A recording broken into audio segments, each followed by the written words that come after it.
Hey, it's Chris. Welcome to the Sq1 Healing Cancer Coaching Program. This is Module 1, First Things First. In this module, we're going to do some broad brushstrokes, an overview to get you started, and to change the way you're thinking about your situation, about cancer, and about your life. The very first thing you need to know is this. Cancer is a divine tap on the shoulder, and there's a message attached. And that message is, hey, the way you're living is killing you. The way you are living is killing you. Now, I'm not telling you that to make you feel bad about yourself. I'm not trying to put shame on you. What I'm telling you is now is the time to take full responsibility for your life. One of the most important things I did after my cancer diagnosis was to be honest with myself and say, well, maybe this is my fault. Maybe I had something to do with this. If I contributed to my disease, then maybe I can contribute to my health. We live in a cause and effect world, and our choices matter. What you put in your mouth matters, what you put on your body matters, where you live matters, where you work matters. Your choices matter. Cancer is the convergence of multiple health-destroying factors in your life that all come together at the same time. The way you're living is killing you. Just go ahead and accept it. And if you go ahead and say, okay, this may be my fault, you know what that does? It empowers you. It empowers you to change. The cancer industry wants you to think it's not your fault. They want you to think it was just random bad luck and that nothing you did mattered, therefore nothing you can do matters, except showing up for surgery, chemo, and radiation treatments. But the truth is, your choices can make the difference between survival and death. Whether you're doing conventional treatment or not, there is so much you can do to promote health and healing in your body, and we'll cover it all in the Sq1 course. The point is not to blame yourself and wallow in self-pity. The point is to accept responsibility for your situation and change everything you can for the better. I believe that everything in life happens for a reason. And most of the time, the reason is you. You are the reason that many things in your life happen to you. Not everything, of course, but a lot of things, because the decisions we made in the past affect our reality today. An easy example, the decision to consistently study in school results in better grades. Better grades result in college acceptance and scholarships. A college degree opens up doors for better career opportunities. All of our decisions matter. The diet and lifestyle decisions that you've made up to this point have all affected your health, whether you've realized it or not. And now we're going to make some changes. When we change the input, we change the output. Okay, so let's talk about the specifics of cancer. First, cancer is natural and it is normal. Every person develops precancerous and cancerous cells in their body in their lifetime, but not every person develops tumors. The difference between the person with cancerous tumors and the person with no tumors is their immune system. Your immune system is designed to identify and eliminate viruses, bacteria, parasites, pathogens, and mutated cancer cells. For a variety of reasons, cells in your body become injured. They can get DNA damage or mitochondrial damage, and when a cell becomes injured, it usually repairs itself or dies. But in some cases, that cell will mutate to survive. If it's deprived of essential nutrients or oxygen, it can mutate to become cancerous. Every cell in your body is programmed to die at a certain point. Some cells live for a few days, some live for weeks, some cells live for many months, but they all have a programmed lifespan. The cancer cell doesn't have that. When a cell mutates and becomes cancerous, it starts dividing uncontrollably, and it loses the auto self-destruct mechanism, and it keeps living and multiplying. Eventually, it forms a tumor, and then cells from that tumor leave and form new tumors in other parts of the body. That's the way we've been told cancer develops. But 2 studies on breast cancer published in 2016 found that metastatic cancer cells leave the primary site before the tumor is even big enough to detect.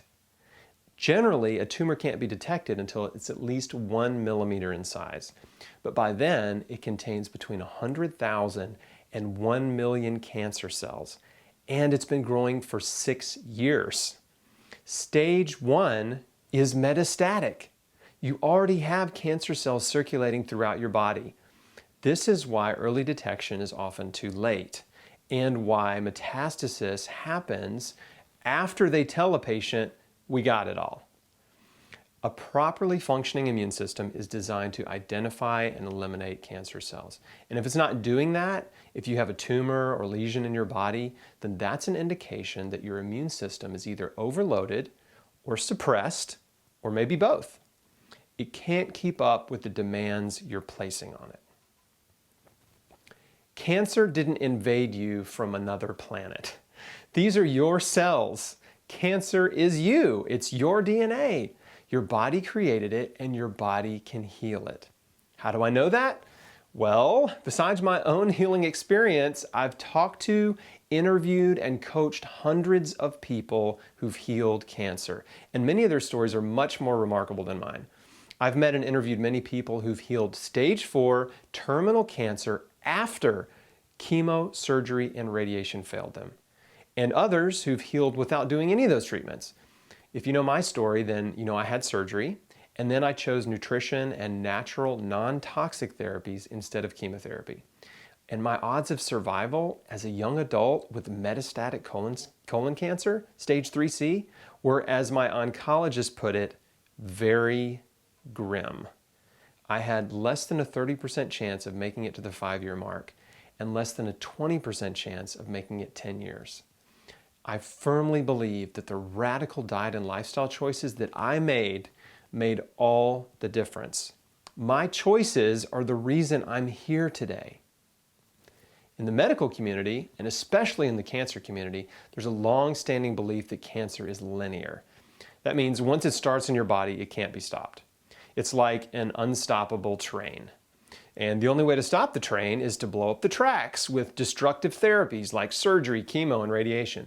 But there's a lot of scientific evidence to the contrary. When cancer goes away on its own, it's called spontaneous remission.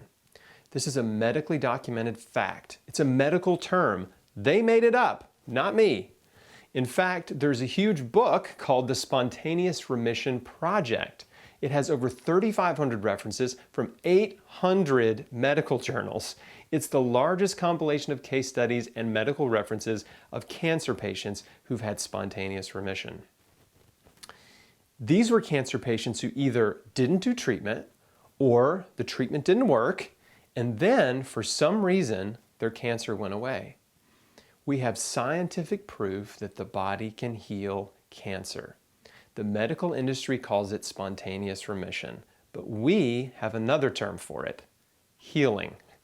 Spontaneous remission means the body healed it. The body created it, and the body can heal it. There are thousands of scientifically documented cases, not to mention all the wonderful testimonials online, but skeptics still like to say, well, that's just anecdotal. The truth is, we learn from the experiences of others. Those are anecdotes. And many of the most important scientific discoveries in human history started with an anecdote. Sometimes one anecdote is all it takes to change your life. When I started my healing adventure in 2004, the internet was not helpful. There were no good websites for healing cancer. There was no social media, no YouTube, no Facebook. All I had was one book. One man's testimonial, that was it. But that was all I needed. I knew it was an answer to prayer, and it was enough to inspire me to change everything. Things are much better for you today. There's never been a better time to get cancer. There are hundreds, if not thousands, of cancer healing testimonials online, on Facebook, on YouTube. There are over 50 on my site alone, and I'm adding new ones all the time. Cancer can go away. It's called spontaneous remission. I want you to understand and believe that healing is possible. The body created it, and the body can heal it, if given the proper nutrients and care, which means You have to change the way you're living and remove all of the cancer-causing factors in your life. In most cases, cancer isn't caused by one thing. Many of you know the story of Erin Brockovich. She found out they had very high rates of cancer in her town because a local factory was illegally dumping hexavalent chromium, and it was contaminating the water supply. And a lot of people were getting cancer. So in that case, they could pinpoint it to one thing. But still, not everyone who drank the toxic water got cancer. So the good news is, even if you're exposed to environmental toxins, your diet and lifestyle can be protective. But you still need to reduce your toxic exposure to the absolute minimum. I'm going to show you how to do that in Module 4. Several recent studies have concluded that between 70% and 95% of cancers are caused by our diet, lifestyle, and environment. I'm going to add a fourth factor, stress. I'll address that in Module 5, but for now, let's talk about the first three. Many researchers believe that less than 5% of cancers are genetic, and that 95% are caused by diet, lifestyle, and environment.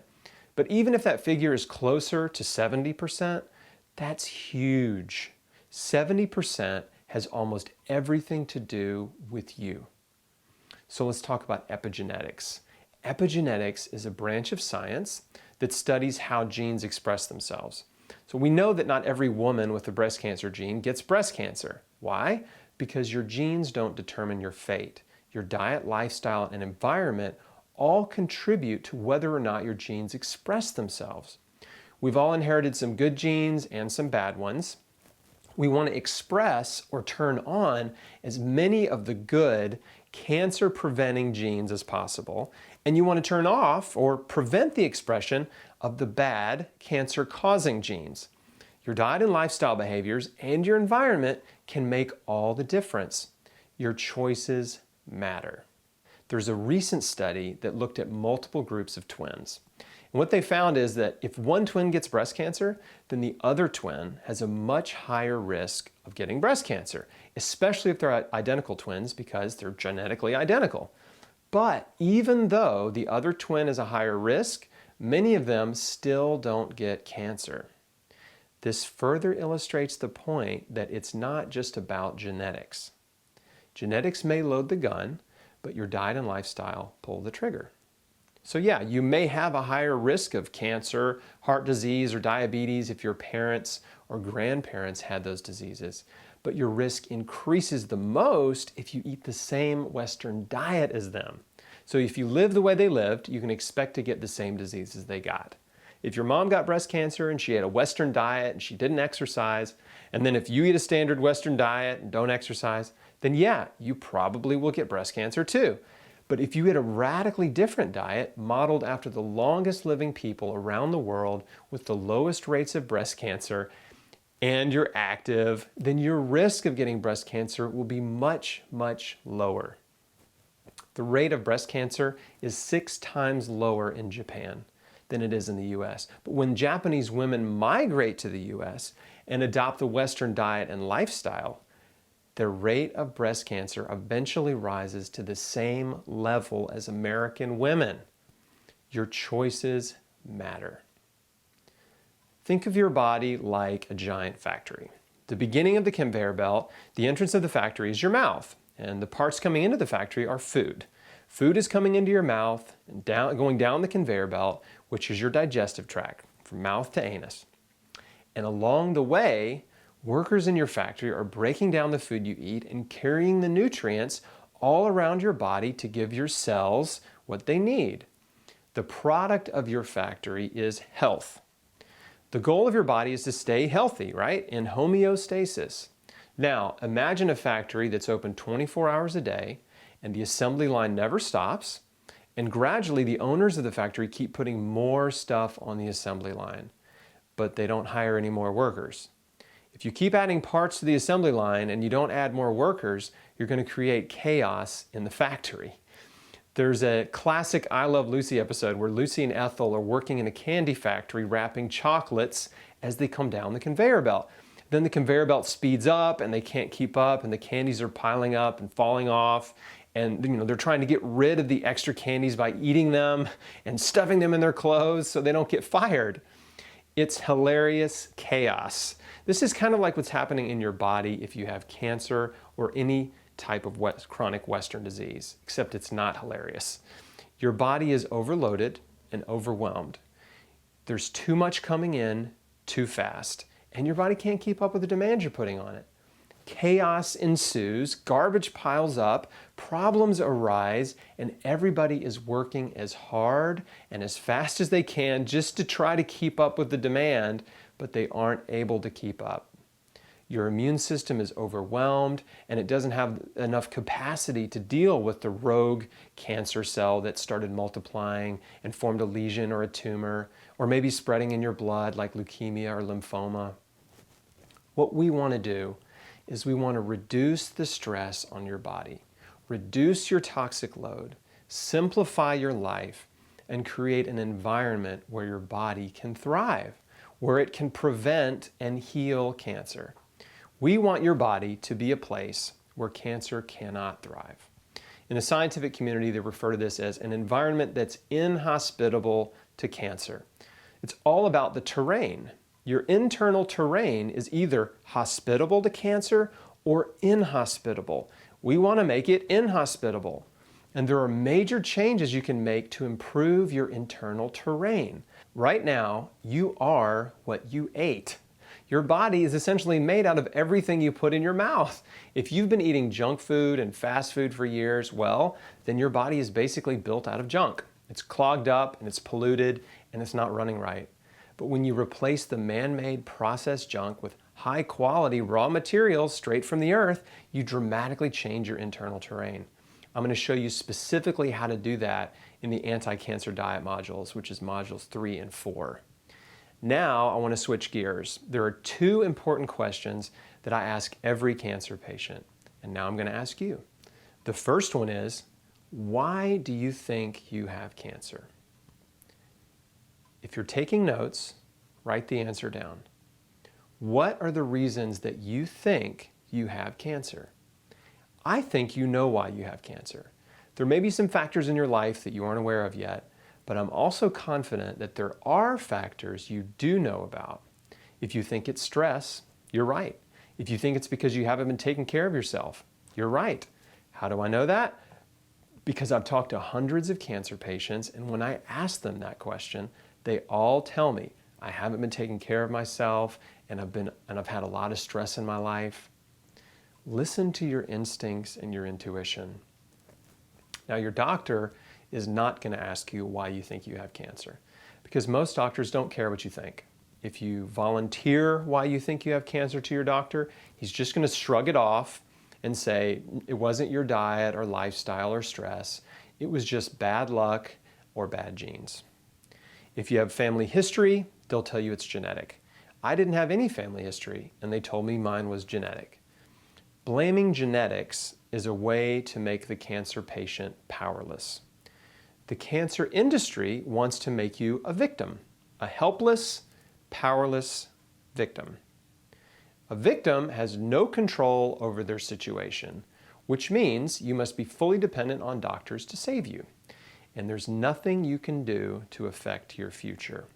No, it's nothing you did. No, your diet doesn't matter. Yes, it's okay to eat ice cream, pizza, and burgers. You just need to make sure you eat enough so you don't lose weight. Natural non-toxic therapies won't help you. We are your only hope.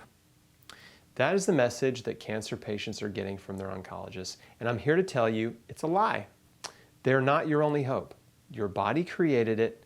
Your body can heal it. The second question I ask every cancer patient is, do you really want to live? The first time someone asked me that, it scared me because I'd never really thought about it. I was so focused on not dying, I wasn't really thinking about living and whether or not I really truly wanted to live. So you need to answer this. It's a yes or no question. Do you want to live? Because if you don't really want to live, there's really no point in doing anything. There's no point in changing your life. There's certainly no point in doing surgery, chemo, or radiation. Maybe you're content with your life and you're ready to die. Or maybe you're unhappy with your life and you're just tired of living. That's okay. No judgment. If you're ready to die, that's totally fine. My suggestion to you is, why don't you just enjoy the rest of your life doing what you want to do? Like Norma Bauerschmidt, aka Driving Miss Norma. She refused cancer treatment at 90 years old, hit the road in an RV, and spent the last year of her life traveling all over the US, having adventures with her son and his wife. Norma wasn't trying to get well. She just made a decision to live it up to the end, and she died peacefully after a few weeks in hospice. I love that. If I had a loved one with cancer and they told me, I don't want to do anything, I just want to enjoy the rest of my life eating cheeseburgers and milkshakes 3 times a day, I'd say, okay, if that's what you want, I'll go get you some. You shouldn't do anything you don't want to do. Whether it's surgery, chemo, radiation, alternative therapies, whatever it is, if you don't want to do it, if you don't have that strong will to live, don't do it. But if you do want to live, you should know that beating cancer, healing the body, takes total commitment. Total commitment, no excuses. The characteristics of cancer patients that get well, like myself and hundreds I've met, are the same. We're all the same. There are 2 characteristics of cancer patients who heal cancer. 1, they have a strong will to live. And 2, they're willing to do whatever it takes to get well. They make no excuses. That's who this course is for. It's for people who have a strong will to live, who take full responsibility for their health, and who are willing to change everything. If that's you, then great. I am here for you. You are the person I am here to serve. But if you don't have a strong will to live, if you don't want to change your life, if you're not willing to quit smoking or change your diet or exercise or forgive, then this course is not for you. You must have a strong will to live, and you must be willing to do whatever it takes to get well. I'm talking about taking massive action. Minimal action usually produces minimal results. Massive action produces massive results. Sometimes small changes can produce big results, but if that's what you're hoping for, your hope is in the wrong place, because I will never tell you this one supplement or this herb or this one food is going to cure your cancer. And anyone who tells you those kinds of things is scamming you. That's snake oil, the one cancer cure, the magic bullet. There is no magic bullet. Healing requires a total life change. You have to be prepared to take massive action and make a total commitment. I'm talking about at least 2 years. 2 years, hardcore life change. I've seen a lot of cancer patients have dramatic turnarounds in their health in a very short time. 30, 60, 90 days. Tumors start to shrink or even disappear. But a 2-year commitment is essential because that's when you're at the highest risk of recurrence. Every cell in your body regenerates. You have almost an entirely new body every year. Nearly every cell has been replaced, some cells many times over in a year. But 1 year from now, you will basically have an entirely new body. That's pretty cool to think about. You are rebuilding your body. Every bite you take, you're building a new body. Remind yourself every day with every bite. I would think about that when I had cancer as I'm staring at this giant bowl full of vegetables. Some days I would have rather had a cheeseburger, but I reminded myself I'm building a new body. And that's what you have to be committed to do. At least 2 years, hardcore. There's a strange phenomenon that I see regularly, which is a cancer patient will adopt the hardcore diet and life change and do really well in the beginning. They feel great, the tumors start shrinking, or some tumors disappear within the first few months. And then for some reason, they get lazy and complacent, and they gradually go back to their old habits and their old way of living. And then the cancer starts growing again, or it comes back.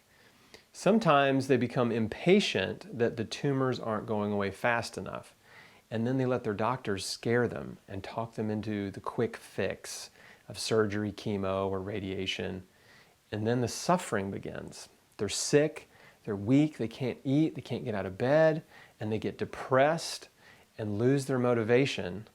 And all the nutrition and exercise and health promoting habits go out the window.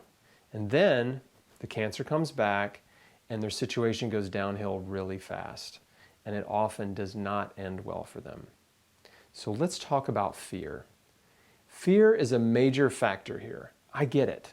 I know what it feels like to be afraid of cancer. But let's break fear down for a moment. Where does the fear of cancer come from? It comes from the cancer industry, because most people are afraid of suffering. They're afraid of the brutal treatments. They're afraid of being sick and poisoned and the damage that it does to their body and all the uncertainties and unknowns. They're afraid of all the complications that can come from surgery, chemo, and radiation. That's where the fear comes from. Most patients I've talked to are not really afraid of dying. They're just afraid of suffering. You need to be honest with yourself about what you're really afraid of and address that fear head on. If you're afraid of suffering from chemotherapy, radiation, or surgery, that's pretty normal. But remember, most of the fear of cancer comes from the cancer industry. And what I've got to tell you is, don't be afraid. Do not let fear dictate your decision-making process. Because when you're afraid, your stress hormones are pumping and you will make irrational and impulsive decisions. The cancer industry uses fear to motivate patients to take immediate action. They say, if you don't do these treatments, you're going to die. We need to start right away. And patients are rushed into treatment with fear. Remember, the cancer treatment industry is a business. This is a $1 trillion industry.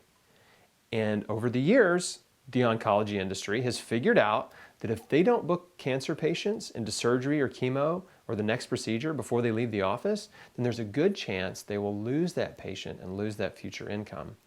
For a short time, my mom actually worked in an oncologist office, and her job was to book the patients for their next appointment before they left. It wasn't a sinister plot, it was just the way things work.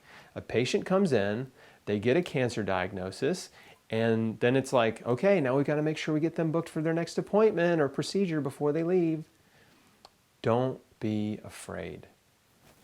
Take a deep breath and breathe. You've got to breathe through this. You have time to read and research. You have time to change your life. You have time. Now, there will always be exceptions. If you have a tumor that's blocking your windpipe or your digestive tract, you may need immediate surgery. But most cancer patients have time. Many patients don't even feel sick when they get a diagnosis. You have time to read and research. You have time to change your life, and you have options. Don't let anyone rush you into anything you don't want to do. Don't make a fear-based decision. Listen to your instincts and your intuition.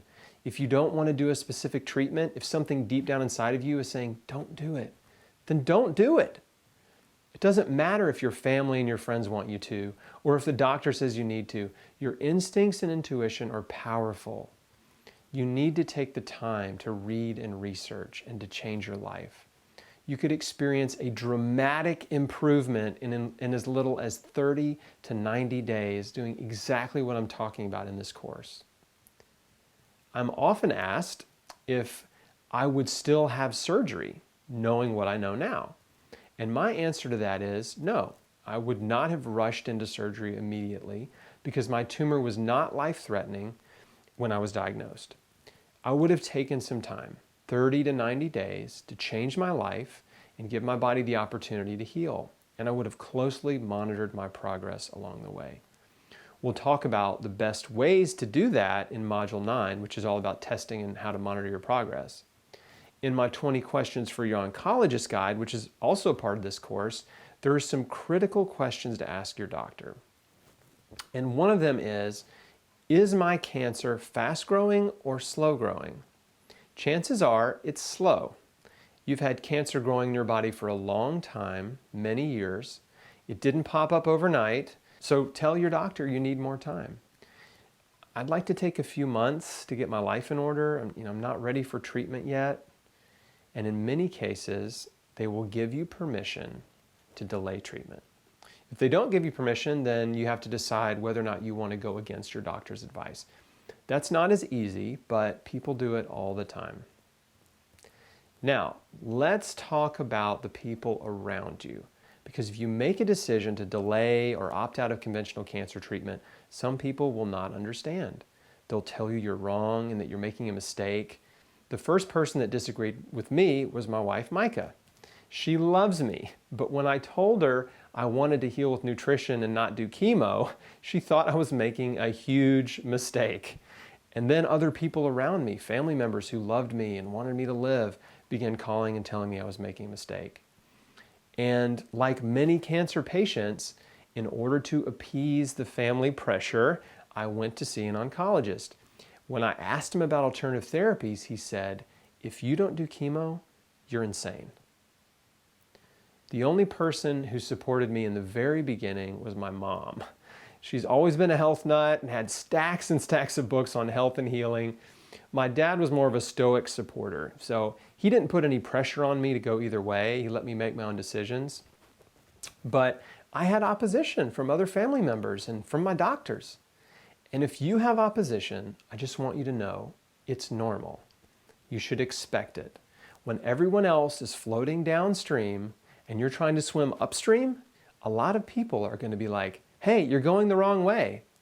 So you need to be prepared for that. Some of you watching this are swimming upstream right now, so you already understand what this feels like. Listen to your instincts and intuition. That's the most important thing because that will guide you. Now, obviously, I'm a Christian, so I think you need to reach out to God and ask for help.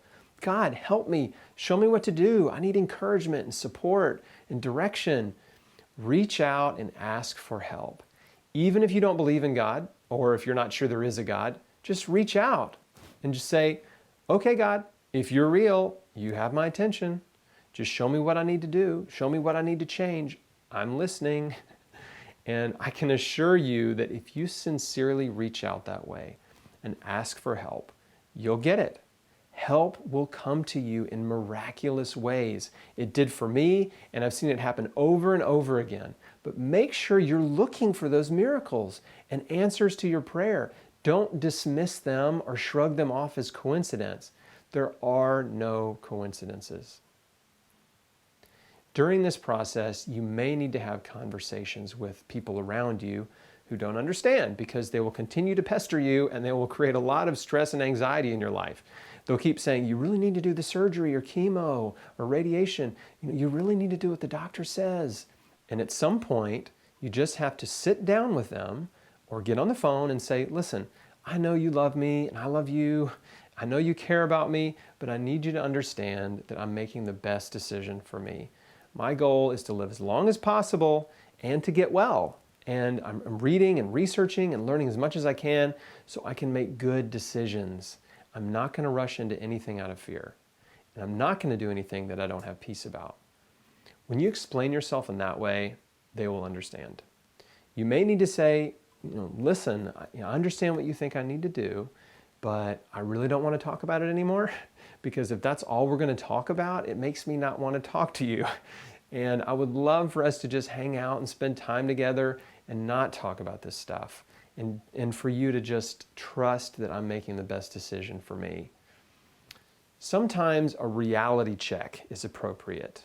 If you've asked your doctor some of the questions in my 20 questions for your oncologist guide, then you will have some important details to share with your friends and family to get them to back off. For example, if you're stage 3 or 4 and you ask your doctor, "Will this treatment cure my cancer?" and they tell you no, then you can remind your loved ones that your doctor told you it isn't curable. By the way, an incurable diagnosis can be a blessing in disguise because when the doctor tells you the treatment is not curable, that gives you permission to opt out of treatment. They've told you the truth, that they can't cure you, and that empowers you to take full control of your situation. And you can tell your friends and family The doctors told me they can't cure me. All the treatments are going to do is make me sick and I'm going to suffer, and there's no guarantee I'll live any longer or have a better quality of life. I'd rather change my whole life and try to get well that way. So, I've got nothing to lose. And here's what you say to your doctor. Doctor, thank you so much for all the information and for your time. I've thought about this a lot, and what I've realized is that quality of life is much more important to me than quantity of life. And if I do treatment, my quality of life is going to be terrible. I'm going to be sick and suffering right away. I feel okay now, and I just want to feel okay as long as possible. So I'm just not ready to do any treatment right now. Something may change in the future, and I totally understand if you think I have better odds if I do treatment, but it's just not what I want to do right now. If you explain yourself to your doctor in that way, they're usually more understanding. You should also ask if they'd be willing to work with you and on your own terms and order blood work every month, maybe a scan every 6 months or so. Typically, your doctor will say, no problem, we can do that. Now, if you have an arrogant doctor who's a jerk and only cares about money, then they will probably still try to use fear to talk you into treatment. Or they might fire you as a patient, but good. Why would you want to work with someone like that anyway? So when you explain to the people around you that you just want to enjoy your life and feel good as long as possible, they'll back off. By the way, you don't need to tell your doctor everything you're doing. It's going to be a waste of time. You don't need to give your doctor a lecture about nutrition or alternative therapies, because he's going to disagree with you and he's going to say it doesn't work, don't do it, don't bother, or I had a patient who tried that and they died. So it's a waste of time and energy to go into any details about what you're doing with your doctor, because chances are they haven't spent any time researching nutrition, because all of their time is spent with patients or learning about new drugs. The vast majority of oncologists have no interest in nutrition whatsoever. So that's how you address the people in your life, the doctor, your friends and family. Get them on board or get them off board. You need to build a support system. A 2016 study of over 9,000 women with breast cancer found that socially isolated women had a 40% higher risk of recurrence, a 60% higher risk of dying from breast cancer, and a 70% higher risk of dying from any cause. Don't withdraw and isolate yourself. You need friends now more than ever. Some cancer patients I've talked to had their spouse on board, their children were helping them, their parents were helping them, their siblings, their best friend, or all the above. They had an incredible support system, but that's rare. The best way to get people on board is to show them the information on chrisbeatcancer.com. Show them all the interviews I've done with people who've healed all types and stages of cancer. Show them the videos in this course. Try to open their eyes and help them understand that the body can heal, and get them excited about the power of nutrition. Again, I only had my mom in the beginning. Then I found a nutritionist/naturopath that has supported me. And then through him, I found an integrative oncologist who supported me. It took a little while for my wife to warm up to it, but she eventually did too. If you don't have much support in the beginning, it's okay. Remember, time changes things. It was even tougher for me because back then there was no social media, there weren't any Facebook groups, you couldn't find people on YouTube or Twitter. Those sites didn't exist. I had zero online cancer support, and there weren't any local alternative healing support groups in Memphis either. It's much easier to find support online today thanks to social media. There's a local healing cancer support group you need to know about called Healing Strong. People who are trying to heal cancer get together once a month to share their experiences, share helpful information, encourage each other. There may be a Healing Strong support group in your city, and if not, start your own. And the people you're looking for will come out of the woodwork. You can go to healingstrong.org to learn more about that. So you have to build your team and your support group. If you don't have anybody, you've got to get out there and beat the bushes and find like-minded people. They're out there. You don't have to do this alone. Go to your local hole-in-the-wall health food store and tell them you're looking for other people who've healed cancer or are trying to heal cancer with alternative therapies. Ask for help and you will get it. The support groups you want to stay away from are the conventional cancer support groups. Stay away because birds of a feather flock together. And what you'll find is that traditional cancer support groups are full of cancer victims. People who are angry, afraid, and unhappy because they're suffering. And most of them aren't getting well. And they'll get upset when you talk about diet and lifestyle and alternative therapies. And they'll tell you what you're doing is wrong and that it won't work, while conventional treatment is failing them. Don't think you're going to go in there and help them see the light. They don't want help. They just want to complain to each other. And they're going to turn on you. So until you're completely well, you won't be strong enough to handle this criticism. It's going to create a lot of unnecessary negativity, stress, and anxiety for you.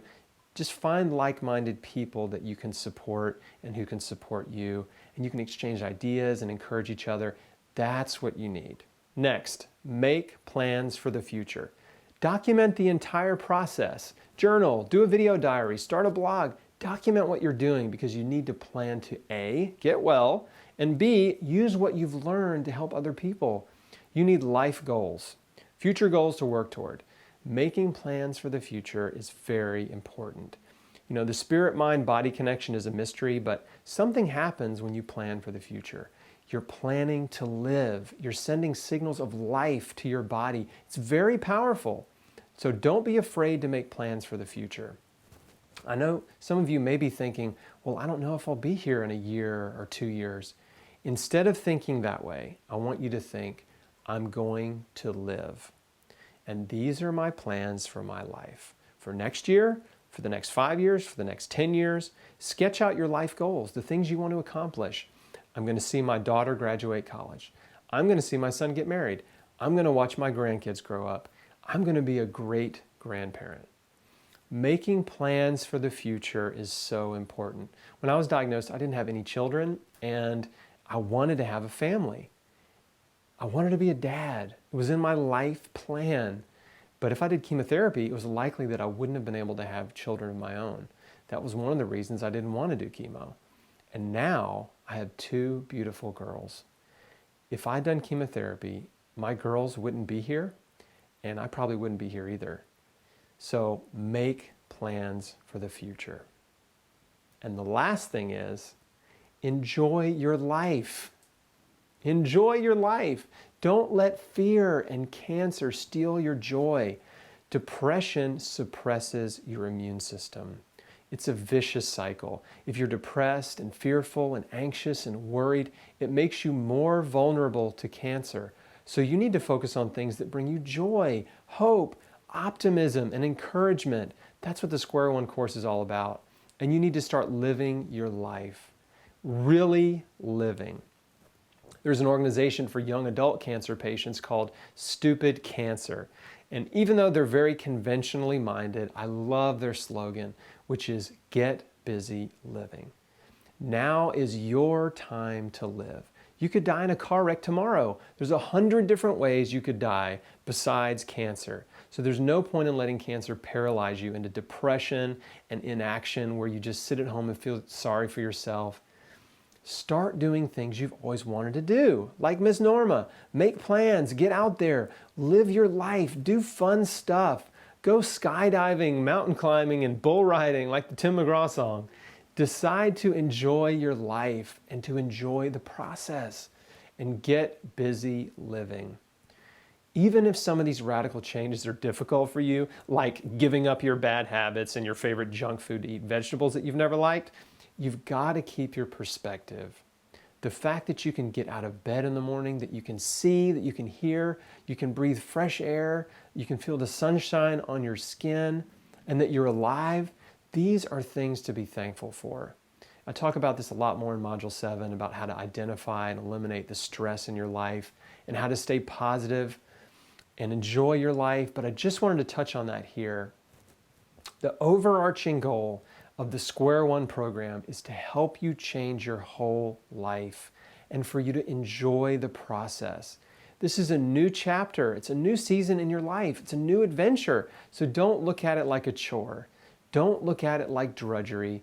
If you're focused on negativity and feeling sorry for yourself, stop it. Stop focusing on the things you can't do and start focusing on all the things you can do. Focus on all the things you have to be thankful for. You have 1,000 things to be thankful for and happy about. Pick one. This will dramatically change your outlook and your mood. That's where joy comes from. It comes from gratitude. Gratitude is the secret to happiness. Practice gratitude every day.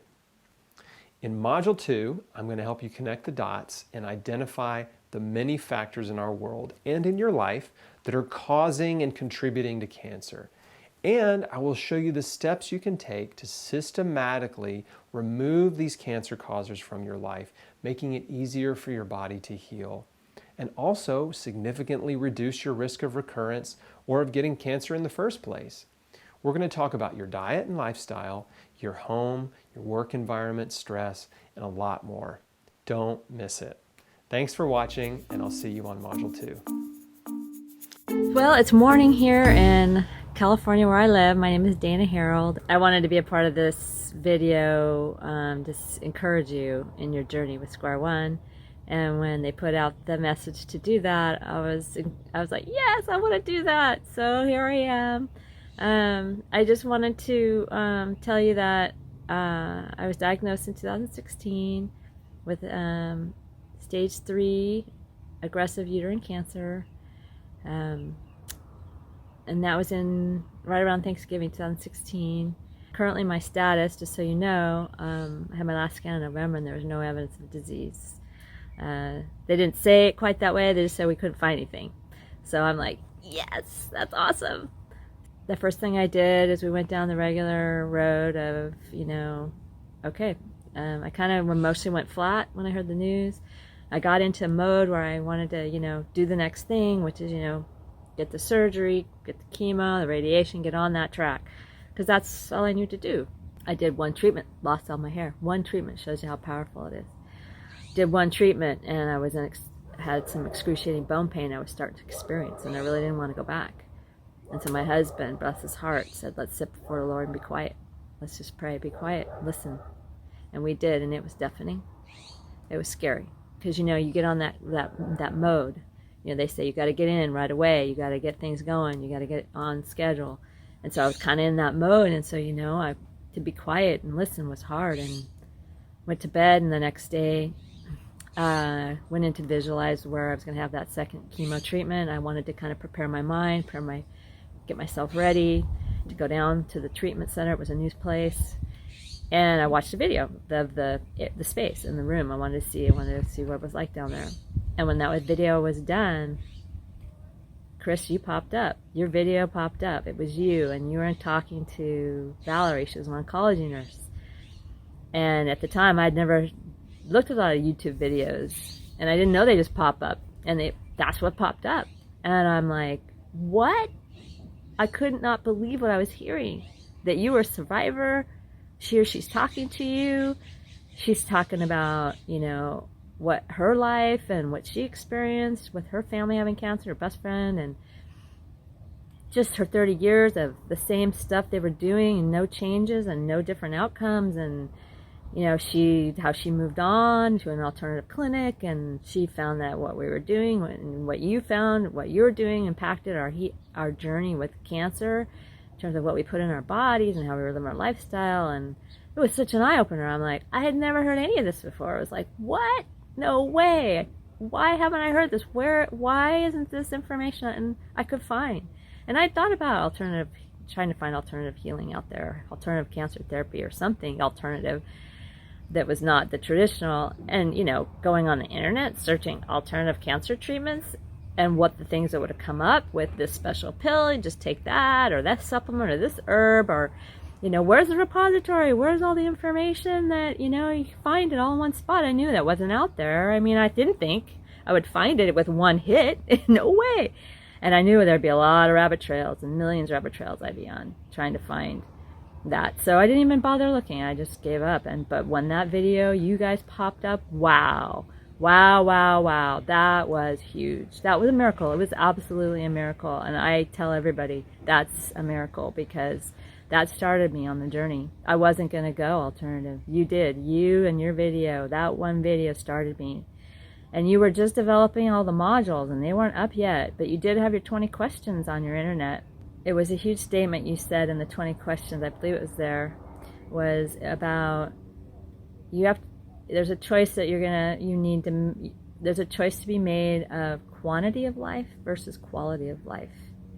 And that was huge for me because as I was learning more and talking to the doctor at Stanford, those 20 questions, she was telling me that, and I asked her point blank, will this chemotherapy kill my stem cells?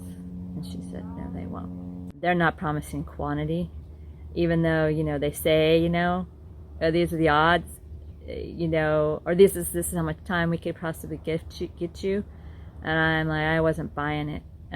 Especially after the questions you gave me, and that was a big eye-opener. There was a crisis at that point. I had to make a decision of go this way and live, or go that way and live, or not live. I mean, both of them was go this way and die, and go that way and die, or go this way and live, or go this way. I didn't know. It was a huge crossroads, that giant, fork in the road.